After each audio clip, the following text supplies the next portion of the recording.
Streaming on clickorlando.com and broadcasting live, you're watching News 6 at noon. Now at noon, where are you? For one area of Central Florida, that answer can be confusing. How a new website is bringing clarity to the Four Corners. But first, new details on the death of a guest at Epic Universe this week. What News 6 has learned about the accident and the investigation into the launch coaster. We begin with breaking news. Kissimmee's chief of police putting out new details about why his deputy chief is facing an internal investigation. In a statement, Chief Charles Broadway says the internal investigation into Deputy Chief Wilson Munoz is the final disciplinary matter related to the Andrew Basiago case. Earlier this year, Basiago pleaded guilty to charges related to a use of force case from 2023.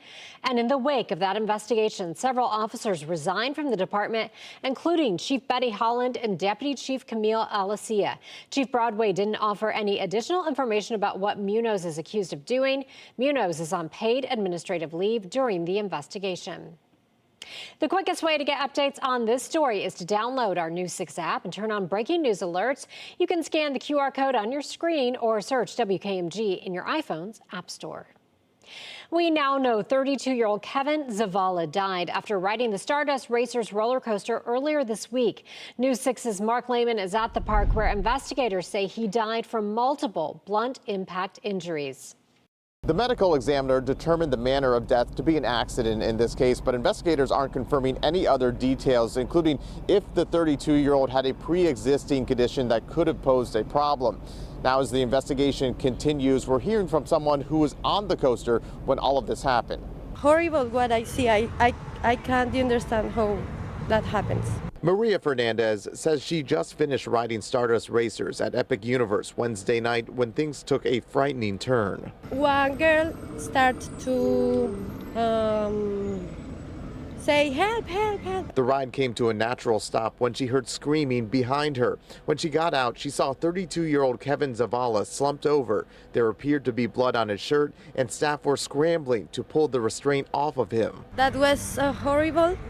On that moment, I think that I have like a attack panic. The Orange County medical examiner released a statement saying Zavala died of multiple blunt impact injuries. His neighbors were shocked by the sudden passing. I feel bad for him, for his family. I hope he's resting with God. Universal released a statement saying in part, "We are devastated by this event and extend our sincerest sympathies to the guests' loved ones. We are fully committed to cooperating with this ongoing investigation. The attraction remains closed." The Florida Department of Agriculture and Consumer Services also tells us they had an investigator on scene here yesterday. Stardust Racers, meanwhile, remains closed, and at this point, it's unclear when it will reopen. In Orange County, outside Epic Universe, Mark Lehman, News 6.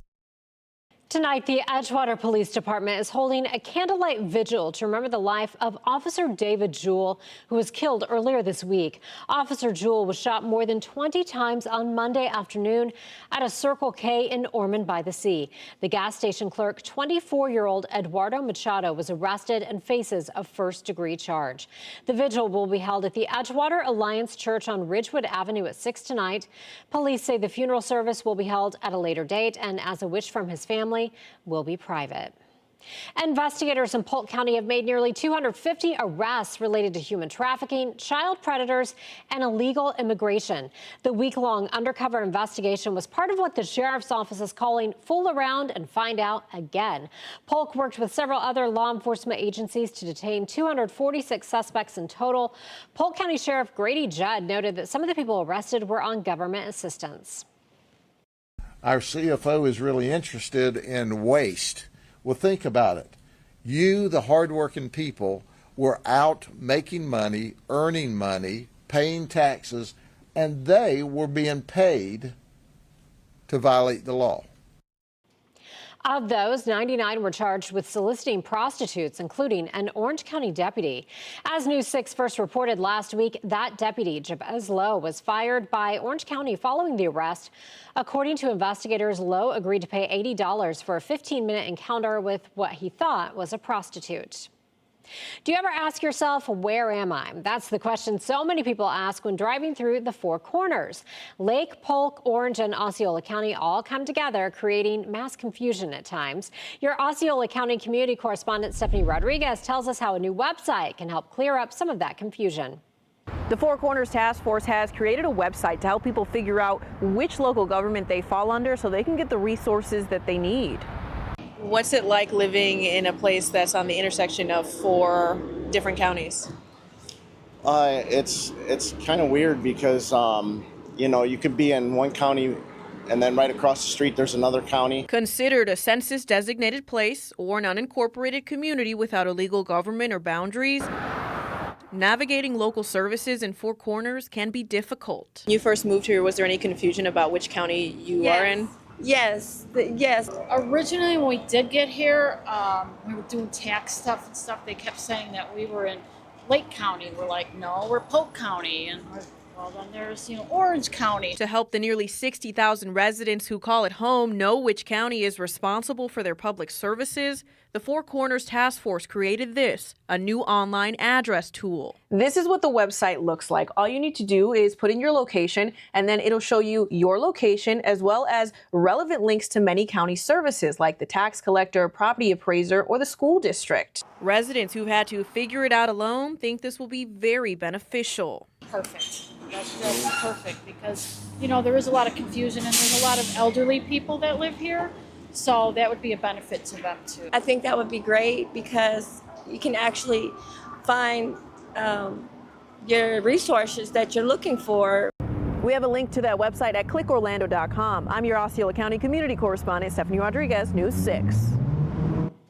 Today, the city of Orlando paused to remember America's prisoners of war and those missing in action as part of the city's POW MIA Day. This year's event included retired Army first-class soldier Jessica Lynch.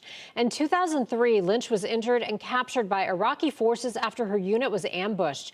She was rescued after 9 days in captivity by U.S. Special Operations Forces, marking the first successful rescue of an American POW since World War II.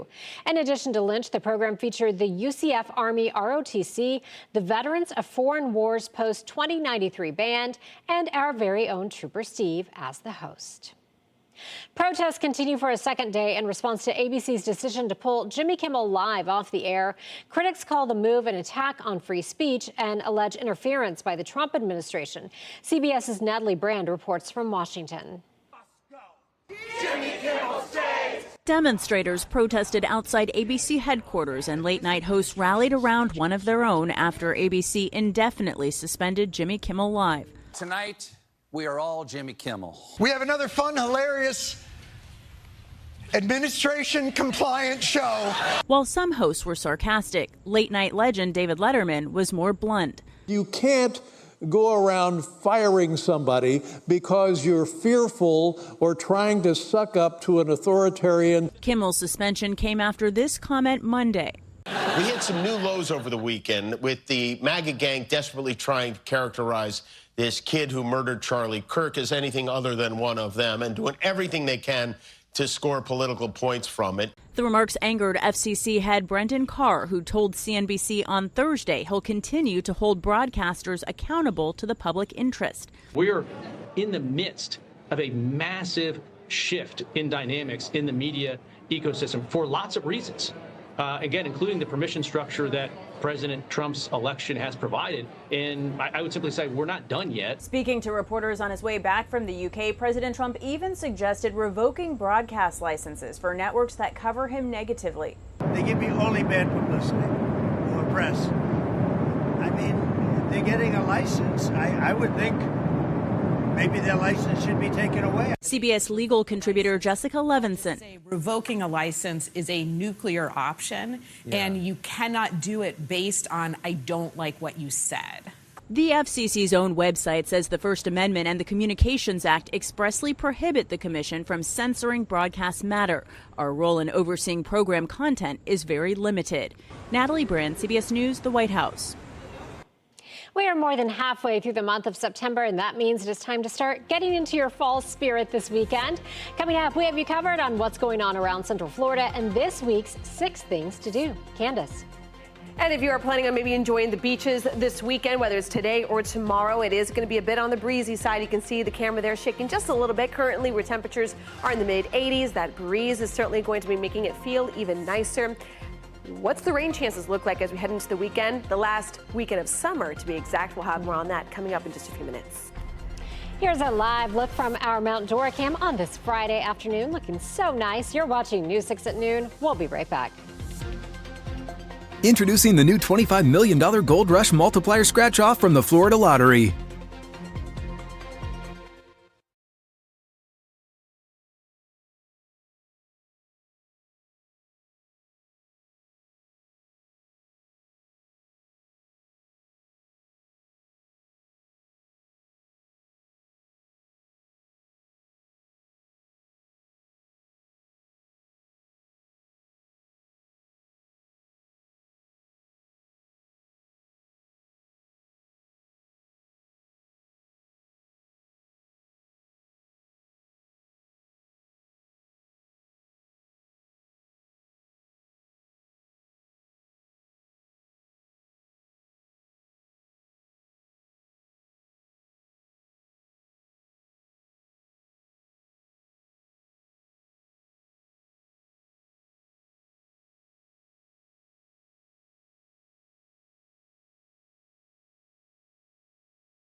I'm meteorologist Michelle Morgan. Do you like to write? Ever thought about publishing a book? Well, I've got the perfect event for you.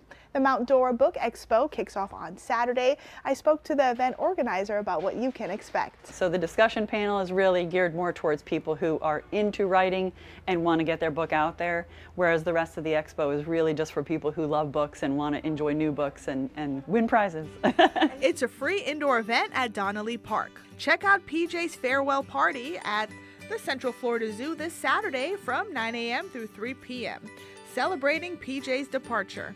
Don't miss this special day filled with memories, education, and rhino appreciation. Remember to stay hydrated.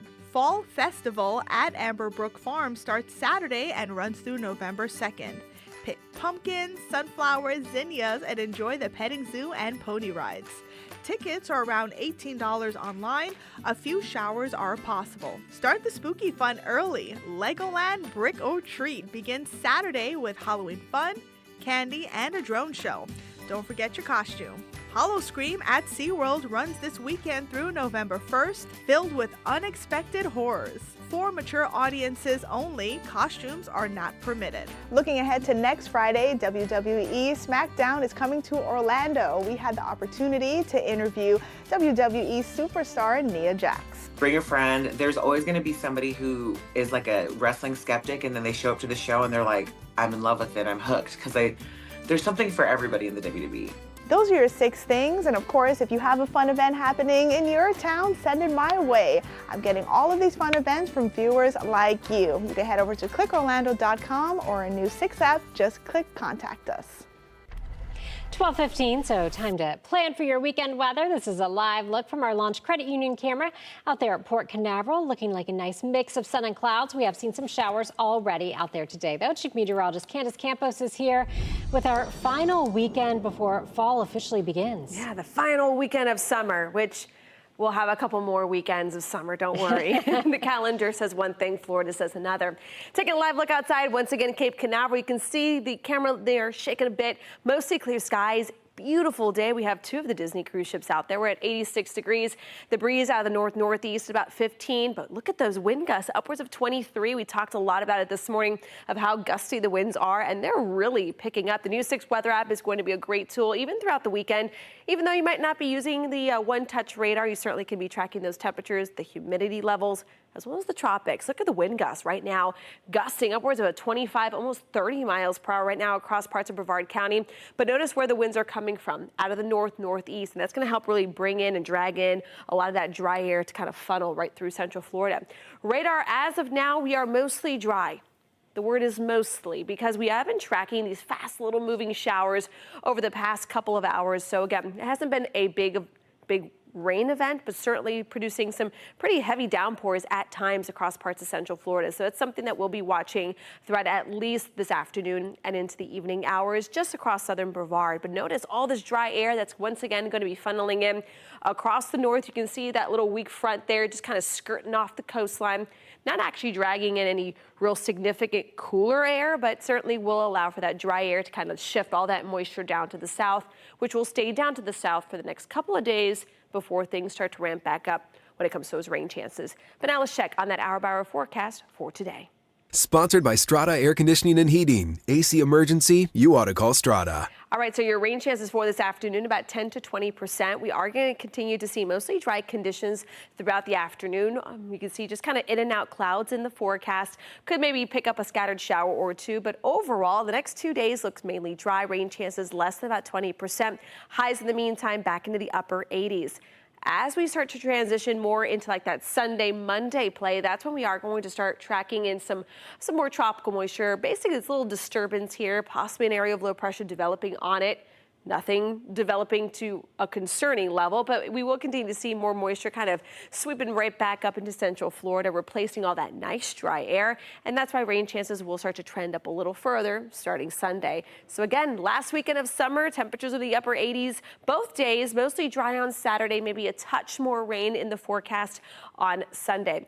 Quick check on the tropics. We are watching a wave far, far off the coast of Africa. That is a low-end chance of development, but we're also watching Tropical Storm Gabrielle. Don't expect it to do too much over the weekend. Still some wind shear, some dry air will hold down any real rapid intensification, but by early next week, there will be that potential of it gaining strength, possibly to our second hurricane of the season, possibly Cat 1 or 2, as it still runs just a few hundred miles east of Bermuda, but not a concern for us here along the East Coast. As get results here with your full 7-day forecast. Again, fall officially begins Monday afternoon, which, like I told you, means absolutely nothing as temperatures will be right back into those low 90s. All right. I'll be here in spirit, though. Right. Candace, thanks. More than 1 million vehicles are being recalled across 3 popular automakers. Coming up, we'll tell you what models are affected and what you need to look out for.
Three car makers have a combined total of more than a million vehicles under recall. First, nearly 600,000 Toyota and Lexus vehicles have been recalled over a potentially faulty screen display. The National Highway Traffic Safety Administration says the screens might fail to show critical information like speed, brake warnings, or tire pressure alerts. The defect could raise the risk of a crash. The recall covers a wide range of 2023 through 2025 models. They include Toyota's RAV4, 4Runner, Camry, Highlander, Crown, Corolla, Venza, Tacoma, and plug-in hybrid models. Lexus vehicles affected in the 2024 and 25 production years include the LS, RX, and TX models. Dealers will update or replace the display software at no cost. Now to the second car maker. Hyundai is recalling more than 560,000 vehicles of its Palisade model over a serious seatbelt issue. This affects model years 2020 through 2025. Hyundai says seatbelt buckles in the driver, passenger, and second row window seats may fail to latch. Hyundai has reportedly logged more than 500 reports of faulty latches. No crashes, injuries, or deaths have been linked to this.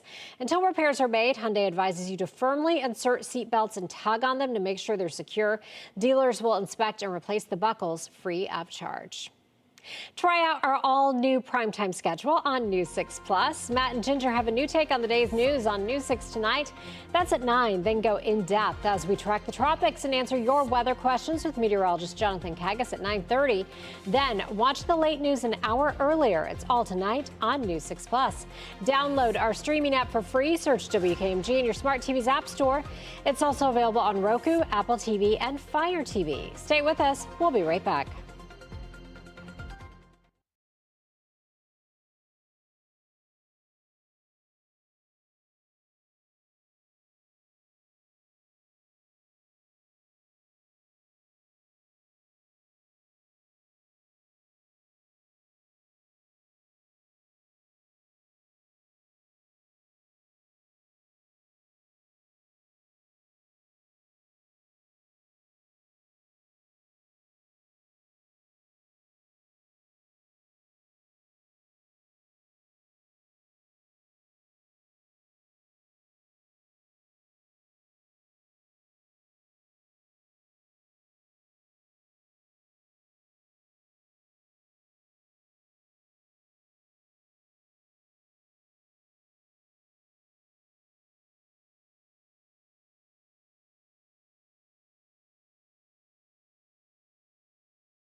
Okay, Candace, big news. We're just learning chimpanzees may be consuming more alcohol than we originally thought. Okay, I didn't see that one coming. Didn't think you would. A new study found chimps may consume the equivalent of about 1 alcoholic drink per day due to the ethanol contained within the fruit they eat. Researchers already knew they consume alcohol, but this is the first attempt to quantify just how much. 2 groups of chimpanzees were observed, one in Ivory Coast and one in Uganda. The study found they consumed the equivalent of a human drinking more than 2.5 alcoholic drinks a day. However, the experts who did not take part in the study say the animals are unlikely to get drunk since they eat fruit throughout the day. So there you go. I mean, I see a lot of people who drink a lot and they act like monkeys, so there it is. Great news for our Friday.